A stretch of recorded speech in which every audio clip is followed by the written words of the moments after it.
256 ಇದು BMTC bus number ಅಲ್ಲ. 2025ರಲ್ಲಿ ನಮ್ಮ ಕನ್ನಡ ಇಂಡಸ್ಟ್ರಿ ಕಡೆಯಿಂದ ಬಂದಿರೋ ಟೋಟಲ್ ಫಿಲಿಮ್ಸ್ ಎಷ್ಟು ಹೇಳಿ? 256 ಫಿಲಿಮ್ಸ್. ಅದರಲ್ಲಿ ಹಿಟ್ ಆಗಿರೋದು ಎಷ್ಟು ಗೊತ್ತಾ? ಬನ್ನಿ ಈ ವಿಷಯ ಏನಾದ್ರು ತಿಳ್ಕೊಂಬರೋಣ. ಕನ್ನಡ ಇಂಡಸ್ಟ್ರಿ 2024-23 ಪೀಕಲ್ಲಿತ್ತು. ಅಂಡ್ 25 ಕೂಡ ಓಕೆ, ಸ್ಟಾರ್ಟಿಂಗ್ ಅಲ್ಲಿ ಚೆನ್ನಾಗಿ ಆಯ್ತು. ಬಟ್ ಬರ್ತಾ ಬರ್ತಾ ಬರ್ತಾ ಬರ್ತಾ ಜನ ಯಾವ ತರ ಆಗ್ಬಿಟ್ಟಿದಾರೆ ಅಂತ ಹೇಳಿದ್ರೆ, content is the king. And promotional ಇಲ್ಲ ಅಂತ ಹೇಳಿದ್ರೆ ಯಾರು ಹೋಗಲ್ಲ. ನಿನ್ ಕಂಟೆಂಟ್ ಎಷ್ಟೇ ಕೊಟ್ಟರು ಕೂಡ ಪ್ರಮೋಷನ್ ಇಲ್ಲ ಅಂತ ಹೇಳಿದ್ರೆ ಒಬ್ರು ಕೂಡ ಥಿಯೇಟರ್ಗೆ ಹೋಗಲ್ಲ. ನಾನು ಅದೇ ತರದ್ದು ತುಂಬಾ ಫಿಲಿಮ್ಸ್ಗೆ ನಮ್ಮ ವಿಡಿಯೋದಲ್ಲಿ ಚಾನಲ್ಸ್ ಅಪ್ಲೋಡ್ ಮಾಡಿದ್ವಿ. ಕಂಟೆಂಟ್ಸ್ ಆಗುತ್ತೆ ಬಟ್ ಜನ ಹೋಗ್ತಿಲ್ಲ ಅಂತ.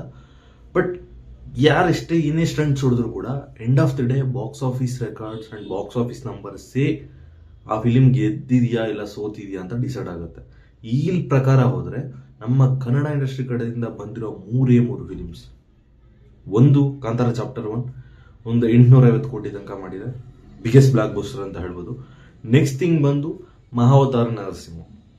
ಅದು ಅನಿಮೇಟೆಡ್ ಸೀರೀಸ್, ಅದು ಕನ್ನಡ ಫಿಲಿಮ್ ಅಂತ ಹೇಳ್ಬೋದು, ಬಟ್ ಹಿಂದಿ ಅಂತ ಹೇಳ್ಬೋದು. ಬಟ್ ಓಕೆ, ಪ್ರೊಡ್ಯೂಸರ್ಸ್ ನಮ್ಮವರೇ, ಸೊ ನಮ್ಮ ಫಿಲಿಮ್ ಅಂತ ಹೇಳೋಣ. 300 ಕೋಟಿ ತನಕ ಮಾಡ್ತು. ಅಂಡ್ ಸೂಪ್ ಫ್ರಮ್ ಸೂಪ್ 118 ಕೋಟಿ ತನಕ ಮಾಡ್ತು. ಇಷ್ಟು ಬಿಟ್ರೆ ಯಾವುದು ಹಿಟ್ ಆಗಿಲ್ಲ. ಸೊ ಆಲ್ಮೋಸ್ಟ್ 253 ಪ್ರೊಡ್ಯೂಸರ್ಸ್ ರಸ್ತೆಗೆ ಬಂದಿದ್ದಾರೆ. ಅವ್ರ ಫ್ಯಾಮಿಲೀಸ್ ರೋಡ್ಗೆ ಇಳ್ತಿದ್ರು. ಜಸ್ಟ್ ಇಮ್ಯಾಜಿನ್ ಮಾಡ್ಕೊಳ್ಳಿ. Cinema is not about joke, it's a life ಅಂತ ಹೇಳ್ತೀನಿ. ಇಷ್ಟು ಹೇಳಕ್ಕೆ ಇಷ್ಟಪಡ್ತೀನಿ. ಇಲ್ಲಿ ತನಕ ಕಂಟೆಂಟ್ ನೋಡಿದ್ರೆ ಅಂತ ಹೇಳಿದ್ರೆ ಚಾನಲ್ ಚೆಕ್ಔಟ್ ಮಾಡಿ. ಕಂಟೆಂಟ್ ಇಷ್ಟ ಆದರೆ ಮಾತ್ರ ಸಬ್ಸ್ಕ್ರೈಬ್ ಮಾಡಿ. ಸಿಗೋಣ ಸ್ಟುಡಿಯೋದಲ್ಲಿ. ಟಿಲ್ ದೆನ್ ಬಾಯ್.